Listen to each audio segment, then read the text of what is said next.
Hi days, welcome back to truck it stories.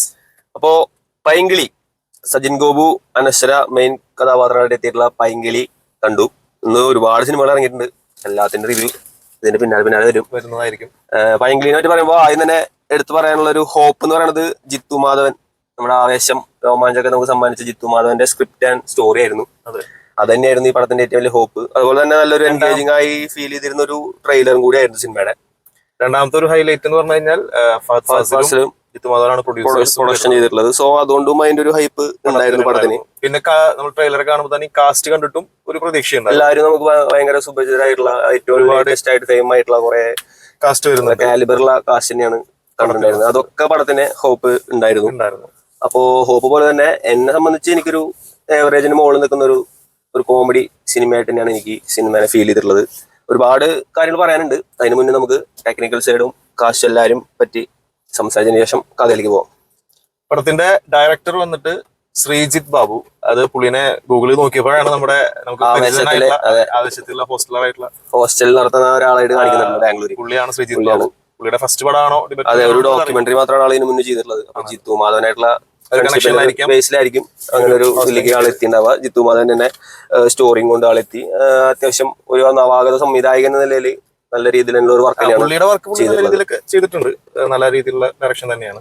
പുള്ളിയാണ് ഇപ്പോൾ director Sreejith Babu. പിന്നെ ഓൾറെഡി പറഞ്ഞ script and screen play Jithu Madhavan. പിന്നെ മ്യൂസിക് വന്നിട്ട് ആണ്.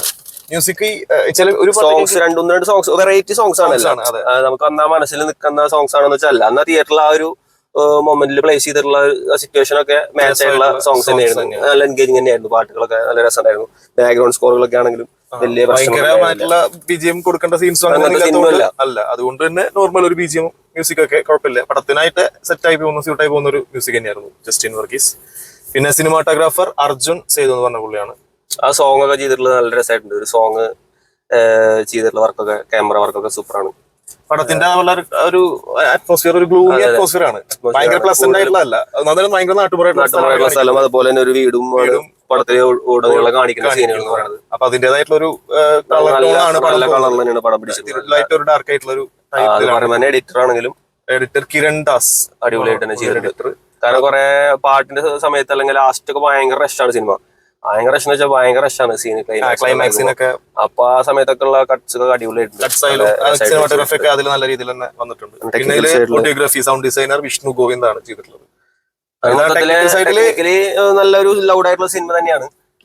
നമുക്ക് സ്ക്രിപ്റ്റ് വൈസ് പറയുമ്പോഴാണ് എന്താ വെച്ചാൽ ഈ സിനിമ അല്ലെങ്കിൽ ഈ ഒരു കഥ വാണ്ടിയാണ് ഒരു സംഭവം തന്നെയാണ്. ഔട്ട്കം തന്നെയാണ് സംവിധായകൻ അല്ലെങ്കിൽ എല്ലാവരും പെർഫോമൻസ് വൈസ് ഒക്കെ നമുക്ക് കിട്ടിയിട്ടുള്ളത്. പക്ഷെ നമുക്ക് അതിൽ കുറെ അരോചകമായിട്ട് തോന്നുന്ന കുറെ പെർഫോമൻസ്. അനശ്വരയുടെ ഒക്കെ ഫസ്റ്റ് ഹാഫിലൊക്കെ ഭയങ്കര ഒരു അനശ്വര സത്യം പറഞ്ഞാൽ എനിക്ക് നല്ല ഇഷ്ടമുള്ള നടിയാണ്. പക്ഷെ കോമഡി അത്രയ്ക്ക് വർക്ക്ഔട്ട് ആവാത്ത പല പുള്ളിക്കാർക്ക്.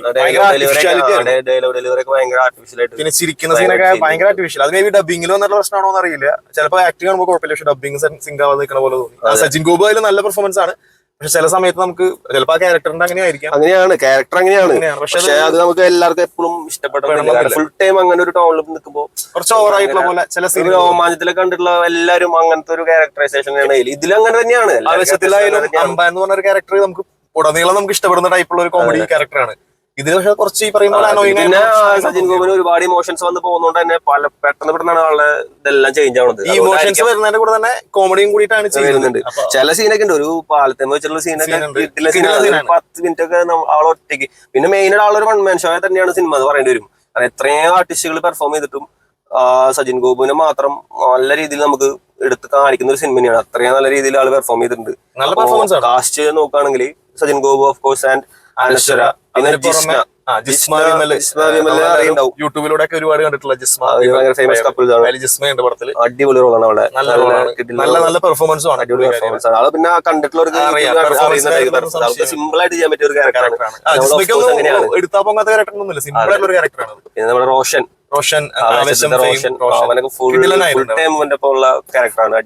എനിക്ക് സത്യം പടത്തിലേക്ക് ഏറ്റവും കൂടുതൽ ഇഷ്ടപ്പെട്ട റോഷന്റെ ആണ്. അതേപോലെ തന്നെ ചന്തു സലീം കുഴപ്പമില്ലാത്ത സലീം കുമാറിന്റെ മാനറിസം ഒരുപാട് സ്ഥലങ്ങളിൽ കാണുന്നുണ്ട്. ഡയലോഗ് ഡെലിവറി ആയിക്കോട്ടെ, മാനറിസം ആയിക്കോട്ടെ, ശരിക്കും സലീം കുമാറാണോ എന്ന് തോന്നുന്ന രീതിയിൽ കുറെ ഡയലോഗ് ഡെലിവറി ആണെങ്കിലും ചില സീനുകൾ തിരിയണത് പോലും അങ്ങനെ തോന്നിയിട്ടുള്ള സീനുകൾ സാധനങ്ങൾ വരുന്നുണ്ട്. അതൊക്കെ ഭയങ്കര രസമായിട്ട് ഉണ്ടായിരുന്നു. പിന്നെ അബു സജിൻ സലീം ഗോവിന്റെ അച്ഛനായിട്ട് അബു അബു സലീം സലീം ആണ്. പുള്ളി അടിപൊളി nice ആയിട്ട് ഒരു കോമഡി റോളാണ്. ഇങ്ങനത്തെ അയാള് ഈ ഗുണ്ടാ പരിപാടിയൊക്കെ വിട്ടിട്ട് കുറെ ആവശ്യമില്ലാത്ത കോമഡിയിലൊക്കെ പോയി തലവെച്ചിട്ടുണ്ടായിരുന്നു. പക്ഷെ എല്ലാ ചെയ്തതിലും ഏറ്റവും സ്കോർ ചെയ്തിട്ടുള്ള ഒരു സിനിമയായിരിക്കും ചിലപ്പോൾ ഇത്. ഈ സീനിൽ കാരണം ഭയങ്കര സിമ്പിൾ ആയിട്ട് അടിപൊളിയായിട്ട് അത് ഹാൻഡിൽ ചെയ്തിട്ടുണ്ട്. കിട്ടിയ പെർഫോമൻസ് ആയിരുന്നു. പിന്നെ അതിൽ ഈ പറയും പോലെ സച്ചിൻ ഗോപിന്റെ അമ്മയായിട്ട് പെങ്ങളെ എല്ലാരും അനശ്വരയുടെ അച്ഛനായിട്ട് അങ്ങനെ ഒരുപാട് ക്യാരക്ടേഴ്സ്. അല്ലുപ്പൻ വന്നിട്ടുണ്ട്. ചെറിയ അല്ലുപ്പനെ അറിയണ്ടാവും. KD കമ്പനിയുടെ ഒപ്പം ഉണ്ടാവുന്ന ആളാണ് അല്ലുപ്പൻ. ആ കുട്ടിയാണ് അതിൽ. അവനെ ചെറിയ റോളുകൾ ചില ഡയലോഗ്സ് ഒക്കെ വെച്ചിട്ടാണ് നല്ല രീതിയിൽ ചിരി വരുത്താനായിട്ട് ശ്രമിച്ചിട്ടുണ്ട്. പിന്നെ കോമഡിയിലായാലും നമ്മുടെ ലിജോ ജോസ് പെല്ലിശ്ശേരി അതുപോലെ റിയാസ് ഖാൻ ചെറിയ റോളിൽ വന്ന് പോകുന്നുണ്ട്. ആ രണ്ടുപേരും സീനുകൾ ഉള്ളത് വരെ നല്ല എൻഗേജിംഗ് ആണ്. നല്ല രസമാണ് ആ സീനുകൾ. പിന്നെ ഭയങ്കര കോംപ്ലിക്കേറ്റഡ് ആണ് സിനിമ. പോറായി തോന്നും ചില ക്യാരക്ടേഴ്സും അല്ലെങ്കിൽ ചില സീനുകളൊക്കെ. പക്ഷെ എങ്കിലും ടോട്ടലി കോമഡി വർക്ക്ഔട്ട് ആയിട്ടുണ്ട്. അത് ഈ അനശ്വര ഒരു പട്ടം പൊട്ടിയ പോലത്തെ ഒരു പെണ്ണായിട്ടാണ് കാണിക്കുന്നത് ആകെ. അപ്പൊ അതിലാണ് സ്റ്റോറി സ്റ്റാർട്ട് ചെയ്യണതും. പിന്നെ അതിന്റെ കാര്യങ്ങളൊക്കെ ക്ലൈമാക്സിൽ നമുക്ക് അറിയാൻ പറ്റും. എന്നാലും അവരത് കൺവിൻസ് ചെയ്യുന്നതിൽ കുറച്ച് എനിക്ക് കൺവിൻസ്ഡ് ആയില്ല. ഇങ്ങനെ ചെയ്യുന്നു അല്ലെങ്കിൽ എന്തിനാ അങ്ങനെ ആവുന്നു എന്നുള്ളത് സംഭവം എന്താന്നുള്ളത് എലമെന്റ് നമുക്ക് ആശ കിട്ടുന്നില്ല. പക്ഷെ അതിന് അത്രയും ഒരു ഇങ്ങനെയൊക്കെ ചെയ്യണോന്നൊക്കെ നമുക്ക് തോന്നി. അങ്ങനത്തെ ഒരു ക്യാരക്ടറാണ്. ഒരു ക്ലാരിഫിക്കേഷൻ ഇല്ലാതെ ഫീൽ ചെയ്തു. പിന്നെ ഇവനാണെങ്കിലും ഒരു നിലനിൽപ്പില്ലാത്ത അല്ലെങ്കിൽ ഒരു സ്ഥിരത ഇല്ലാത്ത ഒരു ക്യാരക്ടർ സജിൻ ഗോപിന്റെ ആണെങ്കിലും. സജിൻ ഗോപി എന്ന് പറഞ്ഞ ഒരു അറിയാതെ ഓരോ അബദ്ധങ്ങളിൽ പോയി വലിയ അബദ്ധങ്ങൾ തന്നെ പോയി പെടും. പക്ഷെ അത് ആളൊക്കെ മാനേജ് ചെയ്ത് ആളുടെ ഒരു വിൽ പവർ കൊണ്ട് വീണ്ടും അടുത്ത ഇതിലേക്ക് പോകുമ്പോഴേക്കും അടുത്തൊരു പ്രശ്നത്തിൽ ചാടും. അങ്ങനെ ഒരു പിന്നെ അവനാണെങ്കിലും ഒരു സ്ഥിരത ഇല്ല എന്നാണ് എനിക്ക് ഫീൽ ചെയ്തിട്ടുള്ളത്. കാരണം ക്ലൈമാക്സിനോട് എടുക്കുമ്പോഴാണെങ്കിലും ക്യാരക്ടർ ബിൽഡ് ചെയ്ത് മാനിപ്പുലേറ്റ് ചെയ്യാൻ പറ്റുന്ന ഒരു ക്യാരക്ടർ പറഞ്ഞു കഴിഞ്ഞാൽ മേ ബി ആ ആൾ പറഞ്ഞ രീതിക്ക് ചിന്തിക്കുന്ന ടൈപ്പ് ആയിട്ടാണ് നമുക്ക് ഫീൽ ചെയ്യുന്നത്. ടോട്ടലി കോമഡി വർക്ക്ഔട്ട് ആയിട്ടുണ്ട്. അത് രണ്ടേകാൽ മണിക്കൂർ സിനിമയുള്ളൂ. അത് ബോറടിച്ചില്ല. ലാഗ് ചില സ്ഥലങ്ങളൊക്കെ ലാഗ് തോന്നിയിട്ടുണ്ടായിരുന്നു. വേറെ ബോറടി ഒന്നുമില്ല. നമുക്ക് തുടക്കണ വയസ്സേക്ക് ചിരിച്ച് കുറെ നേരം എൻജോയ് ചെയ്ത് ചില സമയങ്ങളിൽ ഈ കുറെ സീനുകൾ ഇത്രയും വേണ്ടായിരുന്നു. അത് ഭയങ്കര ലൗഡായിട്ടൊക്കെ ഫീൽ ചെയ്തു. കൂടുതലും സജിൻ ഗോപിന്റെ ക്യാരക്ടറിൽ തന്നെയാണ് അത് ഉണ്ടായിട്ടുള്ളത്.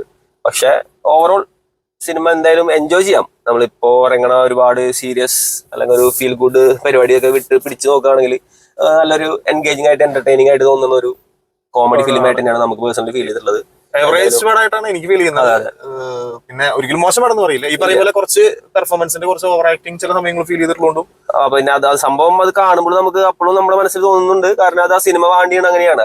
സ്റ്റോറി പോണത് അങ്ങനെ ആയതുകൊണ്ട് ക്യാരക്ടറൈസേഷൻ ചെയ്തിട്ടുള്ള രീതി അതുകൊണ്ടാണ് അങ്ങനെ നമുക്ക് തോന്നിയിട്ടുള്ളത്. അതുകൊണ്ട് തന്നെ നമുക്ക് അത് കുറ്റം പറയാനായിട്ട് സാധിക്കില്ല. നല്ല എഫേർട്ട് എടുത്തിട്ടുള്ള തന്നെയാണ് എല്ലാവരും പെർഫോമൻസും. സോ എന്തായാലും തിയേറ്ററിൽ എൻജോയ് ചെയ്യാൻ പറ്റുന്ന ഒരു സിനിമ തന്നെയാണ്. മാക്സിമം തിയേറ്ററിൽ എല്ലാവരും പോയി കാണാൻ ശ്രമിക്കുക.